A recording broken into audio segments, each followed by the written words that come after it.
और उससे भरकर आपने सिलेक्टेड को तो खुदा हाफिज कह दिया, मगर जो उनके सहूलतकार थे उनको भी बड़ा इज्जत के साथ खुदा हाफिज कह दिया।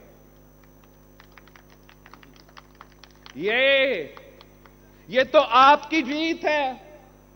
ये जमहूरियत की कामयाबी है, ये जमहूरियत का इंतकाम है कि उन्हीं लोगों जिन्होंने सदर जरदारी को इस उम्र में फिर से जेल भेजा, उन्हीं लोगों ने जिन्होंने अदी फरियाल तारपुर को भी चांद रात को, ईद की रात को हॉस्पिटल से घसीट के जेल भेजा, उन्हीं लोगों